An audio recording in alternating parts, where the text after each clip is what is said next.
important generation I'm ever going to talk to, because you're the aquatic generation. Nearly half the world's surface is unclaimed by any existing state. I'm Joe Quirk. I wrote a book about evolution, and any humanitarian who understands the principles of evolution should be a seasteader. Seasteaders plan to provide you with the technology to found your own floating nation on the ocean. And seasteading is already happening. In the year 2000, Japan inaugurated the aquatic age with a 1,000-meter floating airport where large aircraft were landing in Tokyo Bay. Shell's Prelude is larger than the Empire State Building. It'll be floating in international waters for up to 25 years. Just last month, the New Yorker came out with an article complaining that it's too big to photograph. If you take a plane, you can photograph it. Cruise ships are the size of skyscrapers. People attend rock concerts in them. The Allure of the Seas is about the same size as the Empire State Building minus the tower. These are libertarian skyscrapers. They flourish where there is no state. Cruise ships are semi-independent pioneers of the blue frontier. They dock in one nation, fly the flag of another nation, incorporate in another nation, and hire from anywhere. And they pick and choose the national laws best suited to their industry, and they make billions. And they maintain friendly alliances with all nations. Passengers sign a contract for onboard security and health care with these ocean skyscrapers that are just freewheeling, and they bring their own private hospitals along with them. They hire from the developing world, and poor people volunteer to take the jobs, which are seasonal. Imagine if their jobs were permanent. If the cruise ship industry were a country, it would be ranked as one of the fastest in economic growth. Since 1980, the gross oceanic product of the cruise industry has grown at more than twice the annual rate of the United States GDP. So the private colonization of the seas has been going on for decades right under our noses. It's increasing its rate. Those little ants on the upper left, those are people. And their day is not unlike your day, except it's safer and it's more convenient. Everything in their city is within walking distance. This is their neighborhood with little apartments and cafes down below. And what's that to the upper left and right? Well, it's a basketball court on one side, tennis ball court on the other, ice rinks theater below. So what is this? Is this middle-class Americans at a mall? No, they're just hanging out in a cruise ship. This is them watching a Broadway show that is part of their world tour, came to visit their floating town. They attend the theater. They go to the gym with a beautiful view. They go bowling. They do a little gambling in a mini Las Vegas. Then they watch a high dive performance. Libertopia already exists. It's called Biotech. They go to the beach, they sunbathe, they swim. They go surfing. On this ship, there are not one, but 2 surf machines on board. And you can do this all in one day without getting out of your car, unless you want to play bumper cars. Look, it's complete anarchy. Seasteading is met with so much criticism and mockery. It's easiest to respond to the standard objections by just showing photos of what already exists. So, I mean, how are you going to feed yourselves out there? I mean, in the middle of nowhere. I mean, this is why Hawaii, they starve in Hawaii, and Iceland descends into a Lord of Flies society. What about the waves? You'll get seasick. To the left is mini golf. Like, I define civilization as the place where you could putt. Your idea is so futuristic and Buck Rogers. I mean, space stations have been floating in the sky for a half century, but I mean, sea stations on the water, that's impossible. And when you show them, there are more things in heaven and earth than are dreamt of in their philosophies. They switch to a moral argument. You get this moral argument all the time that you'll exploit the poor. I mean, to hire someone is to exploit them. So 3 months ago, I was on a tour of the Galapagos Islands. And here's some of the crew. All the employees, including the biologist tour guides, grew up in the Galapagos. Just like cruise ships, these islands have no access to fresh water. None. Their wealth comes from specialization in trade. They protect their environment. They train to be biologists, and they sell their talents to me. And as you can see, they're forced to work in a hierarchical structure for my amusement. So this is just for rich people, right? This is rich people only when a seastead. Well, budget cruise ships cost $50 a night for a budget cruise. If you get off this floating city and get on that floating city, your cost of living may go up. Your chances of being mugged, panhandled, ticketed, taxed, all go up by many orders of magnitude. Nothing is in walking distance. On a cruise ship, there's no chance of earthquakes. And the weather on the cruise ship is generally better. For instance, stand that cruise ship upright, it'd be taller than those hotels. And cruise ships are friendly with most nations of the world. You can see here 5 floating skyscrapers integrating into this city in Brazil. I think it's Rio de Janeiro. They can stay put, they can leave. It depends on what the residents want. They have different laws on their ships. They play this kind of jurisdictional arbitrage. It's not the largest engineering jump to get from this to this. And this is an artist's rendition based on a flower, and people say, oh, it's a futuristic fantasy. Well, South Korea inaugurated 3 floating islands designed as flowers, a seed, a bud, and a full bloom. It has a convention hall, restaurants, and arcades, all powered by solar energy. Seasteads will be ugly like oil platforms. So if you want to find a country that's eager to seastead, you go to a country that's sinking. 30% of the Dutch population say they consider living on the water a reasonable option, and many of them already do. These are floating houses, a floating neighborhood. The Dutch architect Koen Uthius, who founded Water Studio, builds floating structures and plans to lead a humanitarian revolution to build floating structures, to demonstrate that the rich architecture of Holland can be floated to the poorest people in coastal slums. Koen Uthius is transforming shipping containers into what he calls city apps. The first city app will be installed in a wet slum in Bangladesh. Koen has already transformed a shipping container into like a sleek school classroom with 20 computer screens and large TV screens and a teacher.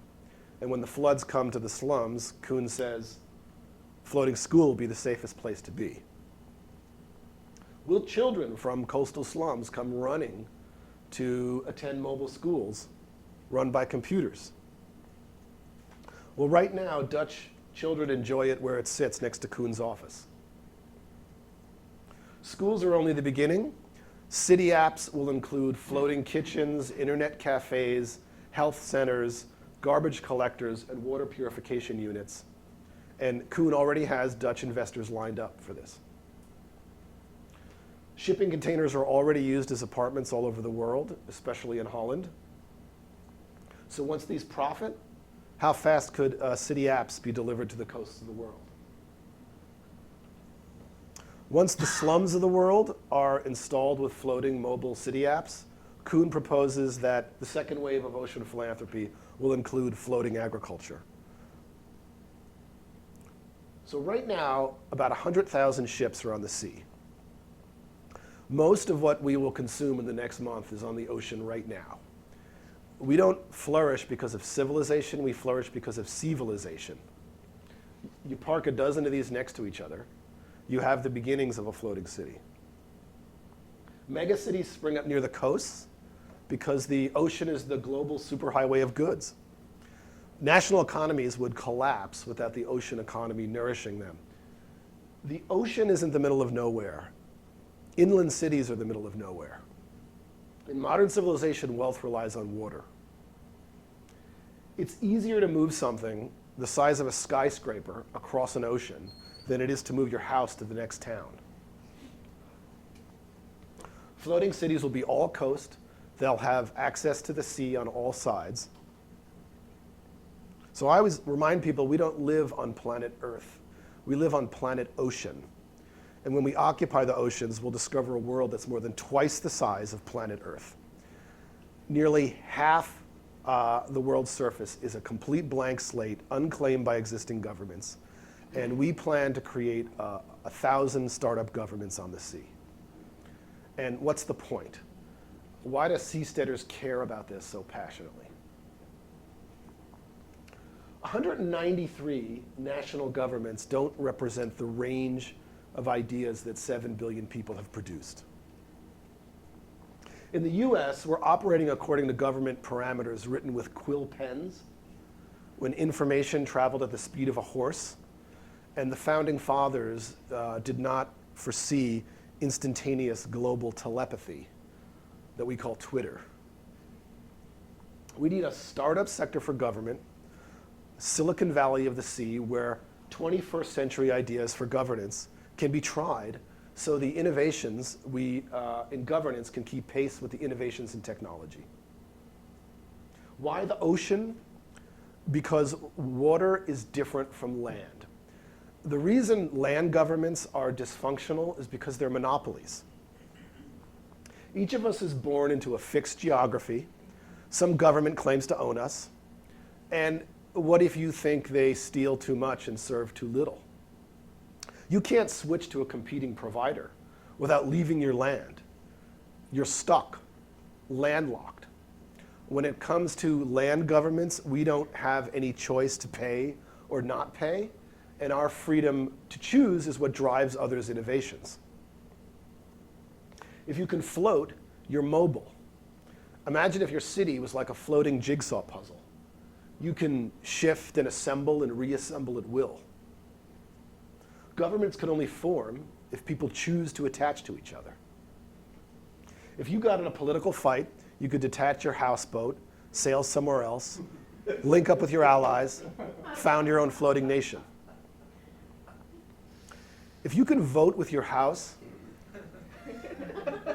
governments will be like companies and citizens will be like customers. Seasteaders think this will create a market of governments competing to attract citizens. This would fundamentally change the relationship between the government and the governed, such that public servants they'll become something they've never been before. Servants of the public. Seasteading is the fulfillment of moral and economic principles that libertarians hold dear. Seasteading emerges from a family legacy that started with Milton Friedman. So Milton Friedman became one of the most famous economists of the 20th century because he taught about the power of choice. All of us voting on one solution just creates a bottleneck of power that prevents progress and engages human corruption, whereas all of us trying any solution opens up the ecology of the marketplace and engages human creativity. His son, David Friedman, taught about the power of mobility. He famously suggested that if houses were on wheels and borders were open, citizens who were dissatisfied with their government services could freely drive their house to a competing government. With a machinery of freedom like that, we'd have an economic solution to political problems. His son, Patri Friedman, realized that choice and mobility were married in fluidity. And because our homes are stuck to land, that's what gives governments the opportunity to claim control over captive citizens. But if we lived on the ocean and could sail about and choose the neighbors we want, ocean governments would dissolve if people removed their consent, and ocean governments could expand if people chose them. So this is the crucial idea, that on a fluid medium, citizens wouldn't struggle to survive government's choices. Governments would struggle to survive citizens' choices. And this stirred up a tsunami of ideas. He wrote about this on a blog, and they flooded the Seasteading Institute to propose solutions that we never would have imagined. And next time you're in an argument with your statist friends, ask them what they care about. And when they tell you what they care about, you can tell them about a seasteader who's working to solve that problem by engaging the power and the freedom of the sea. So do you care about climate change, or do you care about feeding the poor? Which is it? I mean, environmentalist and humanitarian goals are in conflict if we think about agriculture.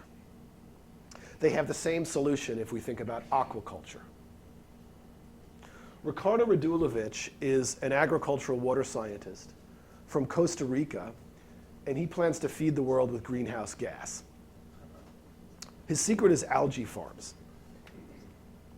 Algae transform the nutrient and carbon pollution we've dumped into the oceans into edible sea crops. The more carbon the ocean pulls out, the more carbon algae pulls out of the ocean, the more carbon the ocean pulls out of the air. Ricardo is teaching the poor how to grow floating algae farms that can fit together like a jigsaw puzzle and scale up to any size. Ricardo's Sea Gardens project has earned grants from the World Bank and the Bill and Melinda Gates Foundation. And many people are calling this the blue revolution of the 21st century to evoke the green revolution of Norman Borlaug, the plant geneticist from Iowa, who's credited with saving over 1 billion lives.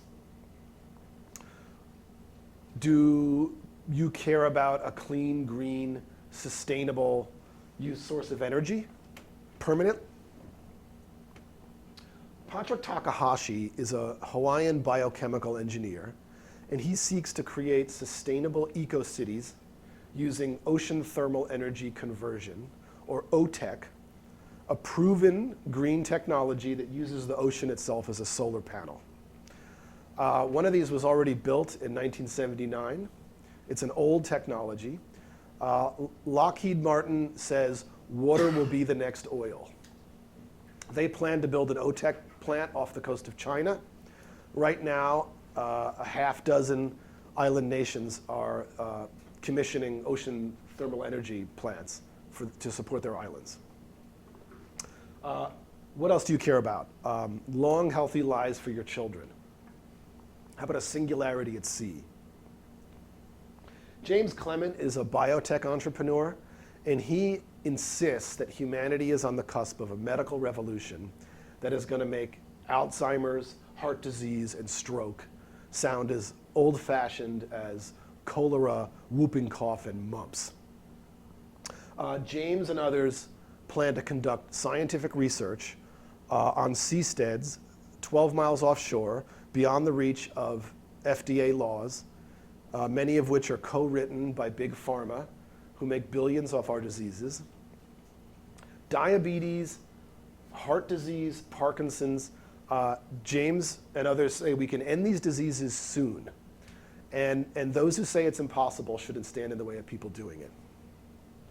If the people interested in this fail, investors will lose a lot of money. If they succeed, James claims people in this audience could live to be 120.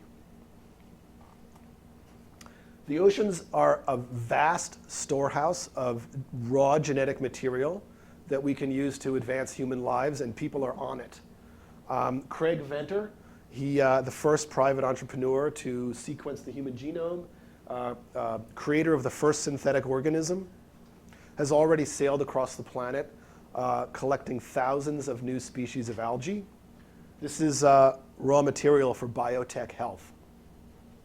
According to Venter, his team discovered a staggering 2 million new genes, thousands of new protein families, and Venter plans to genetically customize them so that they will produce plastic, metal, food from nothing, and fuel from nothing but seawater, sunlight, carbon, and nutrient pollution. The ocean is a soup of genes, and we can use it to build civilization. So is seasteading just for us one percenters? Or will seasteading enrich the poor? My friend Michael Strong, he's an education entrepreneur from the USA and an author. He plans to propel millions out of poverty with what his supporters have called 1,000 floating Hong Kongs, based on 21st century legal systems, to welcome millions with blue jobs. And will these immigrants come to floating cities seeking blue jobs like they currently come to cruise ships? In 2009, 700 million poor and oppressed people told a Gallup poll that they want to leave their countries forever and find peace and prosperity for their children. That's more than twice the population of the United States. And this doesn't count the people who want to leave temporarily, earn their fortune, and go back home. Existing countries act as gating communities, locking these people out. Seasteads will require them to survive economically. If the cruise ship industry has hired millions of people from the developing world, the seasteading industry could hire hundreds of millions of people. Cruise ships hire people temporarily, and seasteads by definition will be on the water permanently, and they will need to hire people to prosper. 1,000 floating nations, providing better services than your old, obsolete nation conceived in a previous century.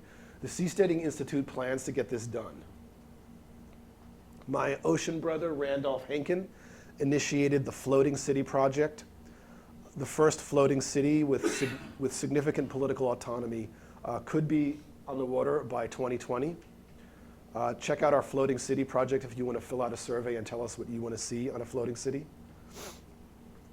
We commissioned the Dutch aquatic engineering firm DeltaSync to produce and design a feasibility study for our Floating City Project. DeltaSync ultimately plans to use algae to transform coastal runoff into food and fuel. Agriculture can pollute the environment. Aquaculture can restore the environment. DeltaSync are some of the many people around the world who have not only thought of the blue revolution, but to outpace the green revolution, but they independently came up with the term blue revolution.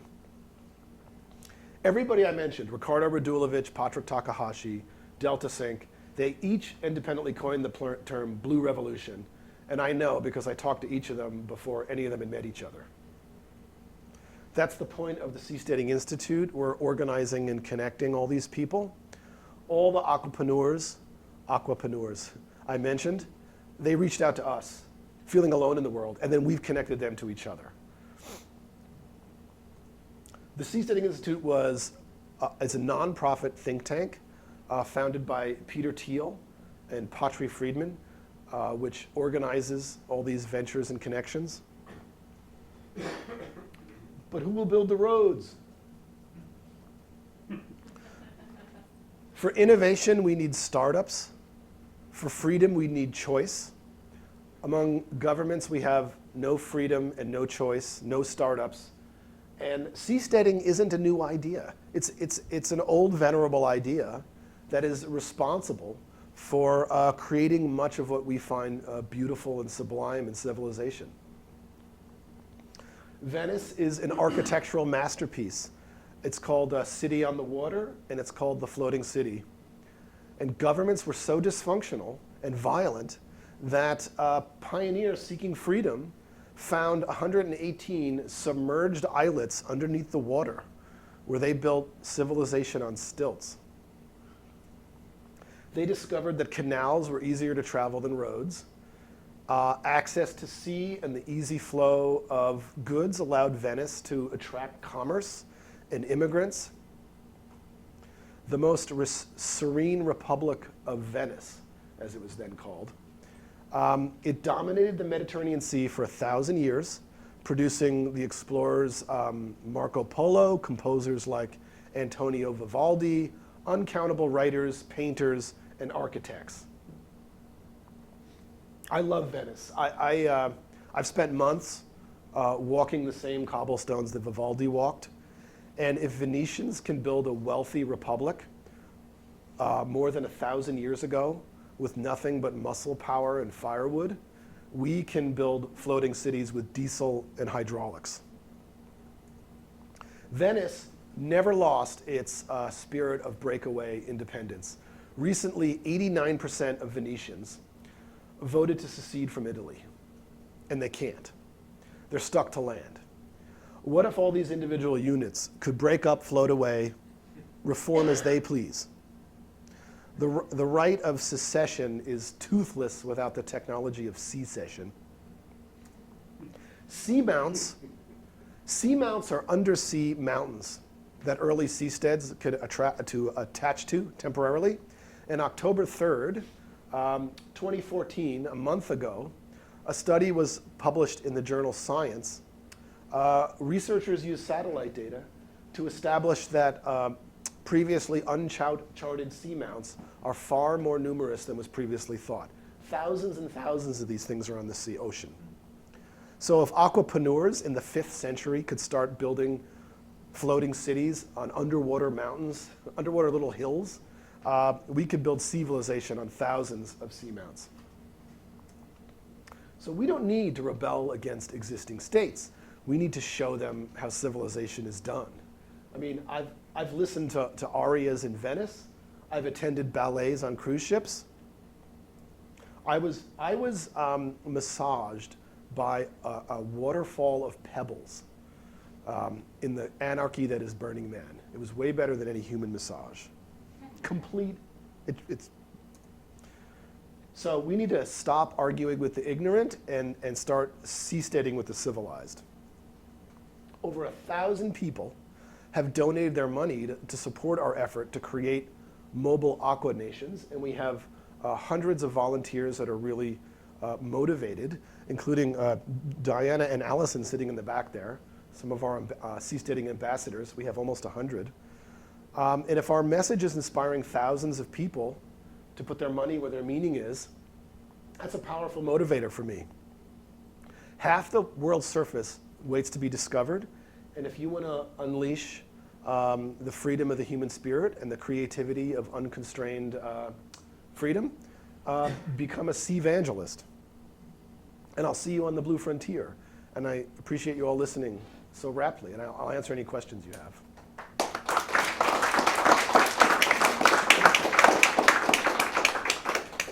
Yes, sir. A wonderful presentation. Just practically, as far as if the seas are rough, what's the technology to have a pretty stable sea step? Yeah, there's many technologies. The seas are rough, and there's lots of boats on the seas. And like when I'm on a cruise ship, I can get a martini and it's filled all the way to the top, and I can set it.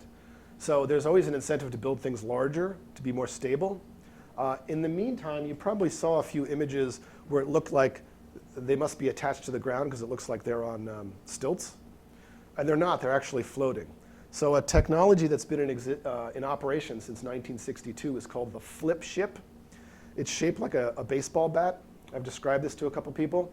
They tow it out into the middle of the water, and then they use ballast tanks so that it flips, fill it with water, and maybe like 1/6 of it is above the water and 5/6 is below the water. It's used by the military and by scientists. And it's described as being as stable as a fence post. So waves are doing this, and this thing is totally still. And Robert Ballard, discoverer of the Titanic, says really wants to colonize the seas, and he wants to use flip ships. So you use the same principle. You can build 4 of these things. They're stable in the seas. You maybe say 50 feet above the waves, you build your platform. You can live inside. You can build floors below. You can build floors above. As Robert Ballard says, you can look out your window and have an aquarium. And you can build real stability on the ocean. The only problem is it's just really expensive. And the costs are just steadily being driven down. As I understand, the kind of vacation cruise liners will fly, like, I think the Panamanian flag or whatever. Is that something, I'm sorry if you mentioned this at the beginning, is that something that you will have to do to not get a lot of scrutiny from the US government or whatever? Probably initially. I mean, the goal is to eventually build up to be such an economic force and a positive force on the world that the UN will recognize you as a nation.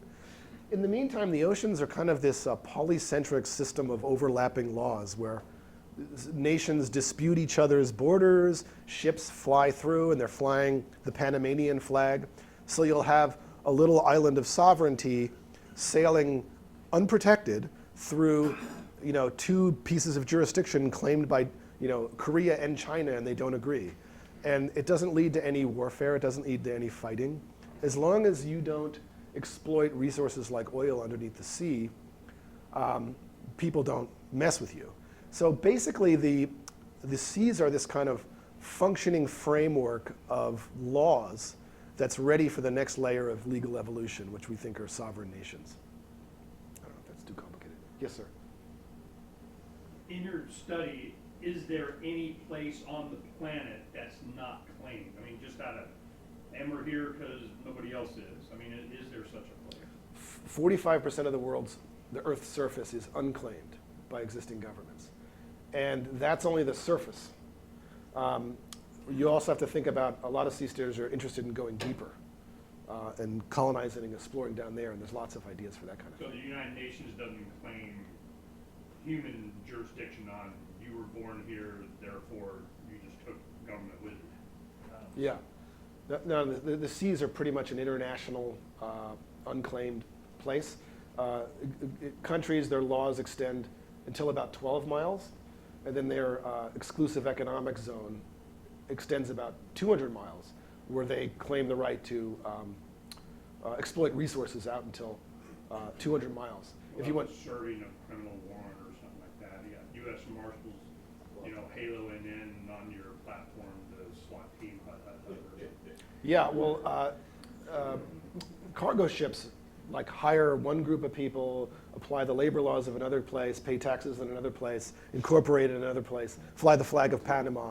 So they play this, what's called jurisdictional arbitrage, employing different kind of laws from different places to best serve their industry. And they pay pretty low taxes, and it's a real complex game that the ships on the sea right now have pretty much, all those industries have pretty much commandeered it.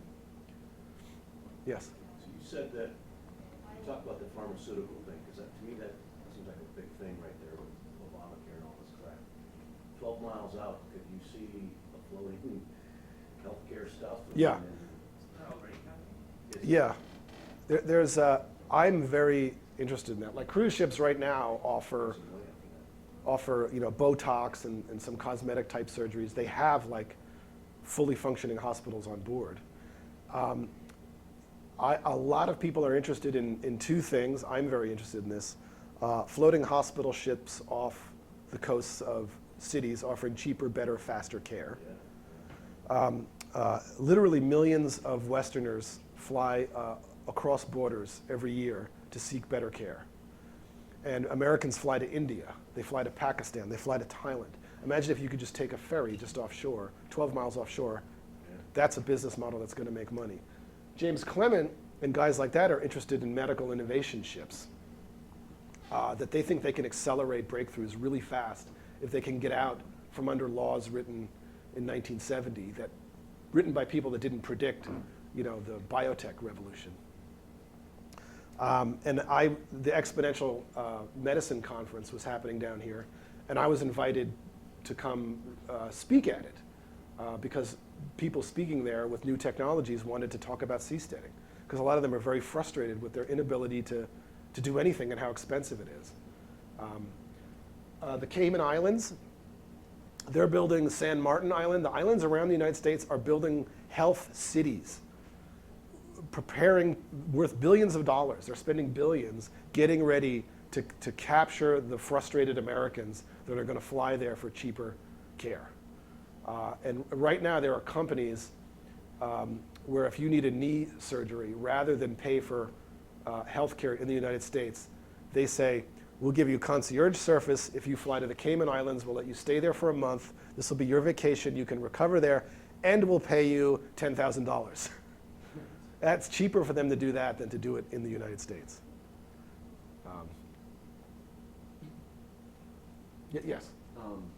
You were saying how like the cruise ships fly different flags and have different agreements with different nations to skirt different laws and such. And I was wondering, other than cruise ships and like fishing vessels and such, is there any other like precedent for other type of companies on boats currently?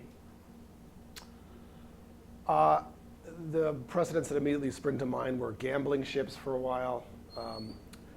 You know, as we see with you know, the Silk Road, often the first people to pioneer a new space are criminals, but that's just the beginning. That's how the United States started too. There's lots of offshore industries that take advantage of the fact that there are fewer laws on the high seas, and the oil and gas industry is just one of them. I can see banking as a possible.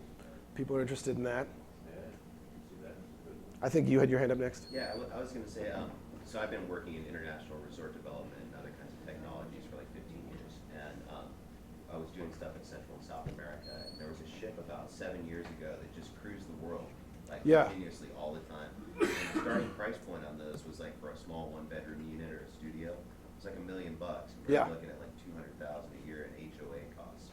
Yeah. So like, you know, it's basically a two-part question. One is like, you know, how economic do we think things like this are going to be? And then I have some other comments on farming and sustainability and these kinds of platforms. Yeah, I'd be interested to hear them.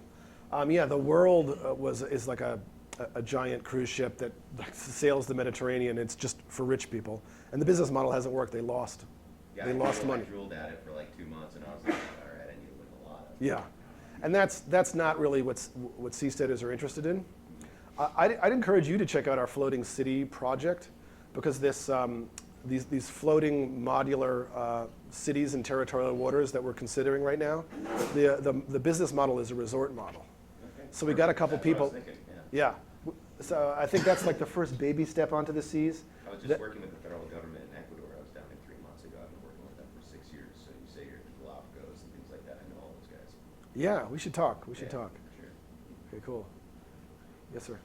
Is the Seasteading Institute involved in the Blue Sea project, and do you have any updates as far as how that's going? The guys at Blue Seed used to work for the Seasteading Institute, and they basically said, you know, why are we? They were doing research. They were doing business and law research, and they published some papers. And they said, we want to just do this. So they went out and started the Blue Seed project, and you'll have to ask them. I mean, they're I don't know what the status of the project is. It seems kind of stalled. They've raised some of the money they need, but not all of it. But yeah, those guys are friends of mine, and they used to be part of the Seasteading Institute. So they were the first, you know, for-profit attempt to do this. What is the resistance to this exploding? You know, a lot of us, when I was young, like a lot of these young guys, we thought we'd be here by now. So I'm just wondering, it's probably not technical. I mean, is it, you know, the threat of, oh my God, they're making money and providing health care and giving really good drugs and brothels and stuff, and they're not allowed? I mean, you know, what is the wet blanket of the whole thing? Well, people tried to do this like in the 80s and 90s, things like this. And since then, the price of doing everything has just gone down. And the technology for living in comfort on the seas has just gotten better and better. And the cruise ship industry is just doing this, and there's no sign of it stopping. So I think technologically, we're going to be there soon. And I think we have to talk about it the way I'm trying to talk about it, as the way humanity can be benefited rather than the way we can screw the man and go do whatever we want.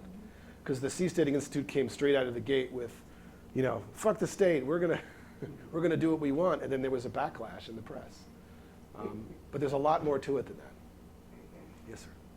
Just to add to what you were saying, one example back in the 70s was the Minerva project, which you probably familiar with. They went down to a Pacific island near Tonga and tried to just take over a shoal and declare a Libertarian Republic. And the U.S. government pressured Tonga to just shut them down. Tonga sent the Marines and took it over and annexed the island. So part of the problem was strategic. They were coming straight out with political goals, and they were trying to take basically land. So we're not talking land here. There's much less of a legal landmine. You're talking about seamounts, which don't actually reach the surface. Yeah, and I'm really excited by your cement that you showed me. Can you tell us about that, or? I've been working last year with some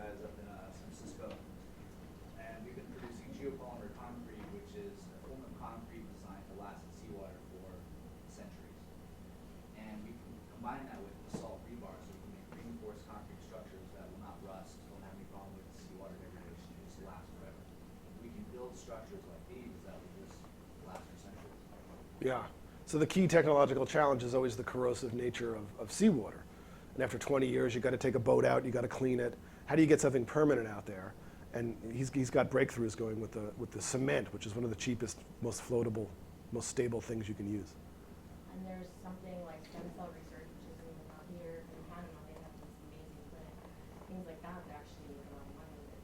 Yeah. Still are even less than anything else inferior you get here legally by FDA approved. That would be a great source of money. Yeah. Something that's offshore, it's close. You don't have to design a panel for stem cell treatment. Yeah. In my seasteading book, which I'm just finishing up, I feature a doctor who was offering stem cell treatments in Colorado, who was shut down by the FDA. He had over 1,000 successful procedures. In Panama, there's a clinic that's just Yeah. success. And it was right after he treated two-time Super Bowl champ Jarvis Green, who was dismissed from the Broncos because he lost cartilage under his knee and surgeries weren't helping. He got the stem cell treatments, regrew his cartilage, signed on with the Houston Texans. Government shut down this service. So he has moved to the Cayman Islands, or he has licensed his procedure to the Cayman Islands, which is being used there. So all these innovations are just fleeing to the islands around the United States. What's that doctor's name? Did you say? Centeno, Centeno? Centeno.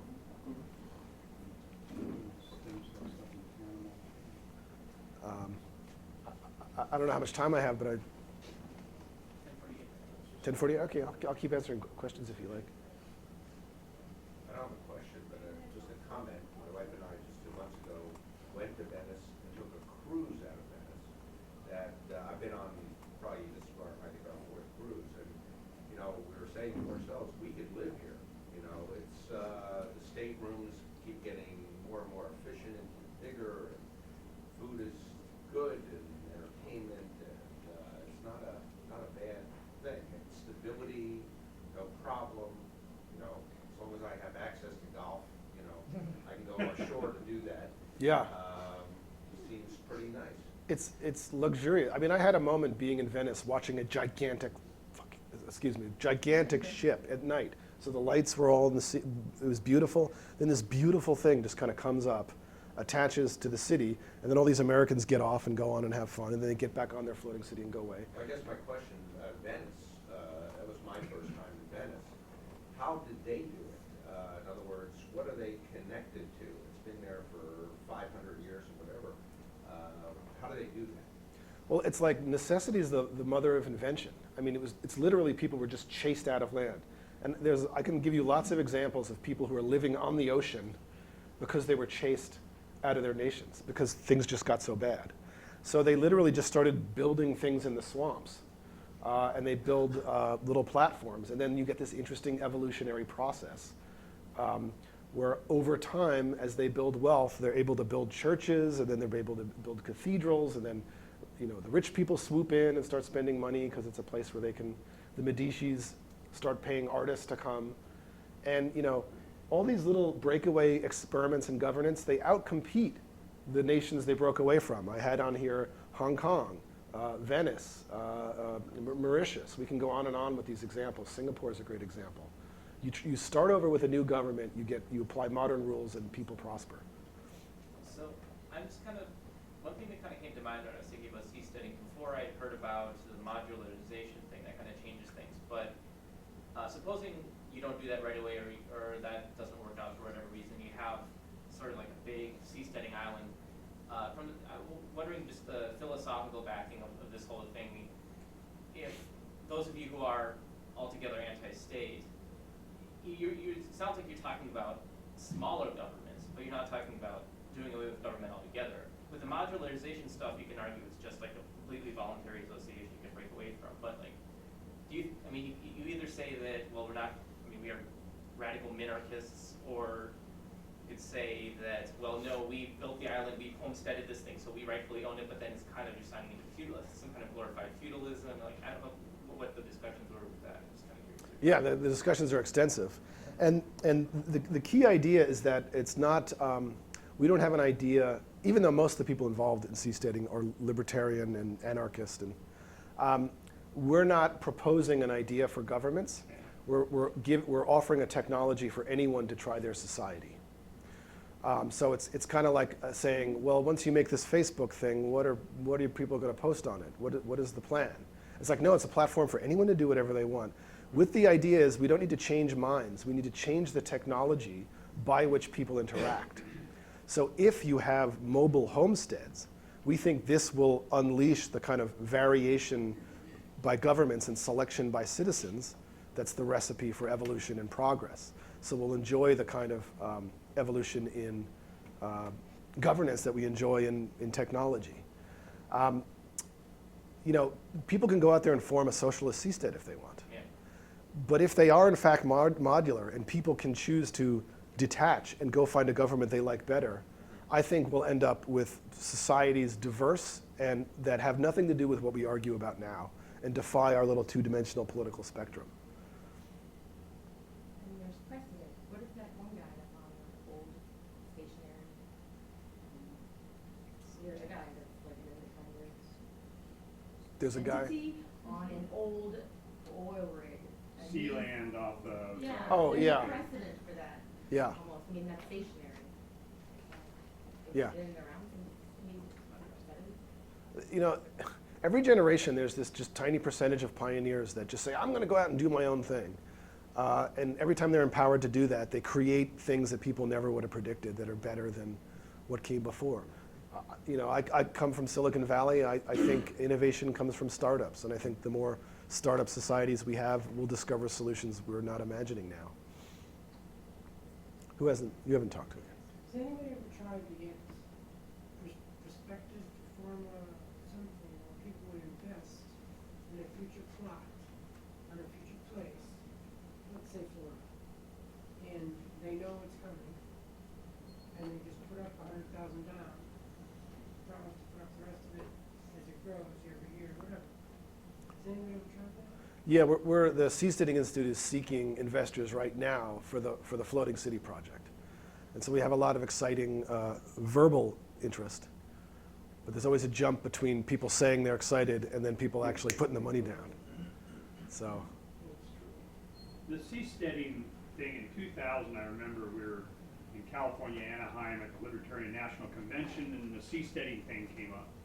And we knew that, you could have your own servers that would house, encrypted files of the mob's accounting of whatever the heck. Somebody is going to come with a destroyer wanting to serve a warrant. I don't know what he's talking about. But he went through some kind of UN thing, like, I got a military, I bought a tank, and I put it up here. Oh, really? So he got some kind of recognition as the Prince, Lord God, King Bufu, Wally surveyed or something.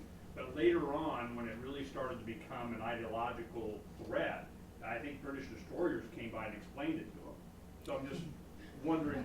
So I'm totally not familiar with this story, but the examples I use is the United States doesn't invade the Cayman Islands, even though the Cayman Islands takes a very spiteful stance against the United States. They have no standing army. Malaysia doesn't invade Singapore. The most extreme example I was citing to someone yesterday is Barbados and Bora Bora are like 6 miles off the coast of Venezuela, the most dysfunctional, violent, crazy socialist place in the world. They don't invade Bora Bora or Barbados. And why not? It's because conquerors have incentives. And conquerors they have to believe that what they're going to get out of taking you over is going to pay back the cost and the risk of the invasion. So that's why we have wars over the resources inside places like Iraq or something like that. But people don't invade Iceland or Hawaii or Malta or anything like that, despite their wealth. Thanks for listening. I think someone's going to speak after me. Yeah. I appreciate the question.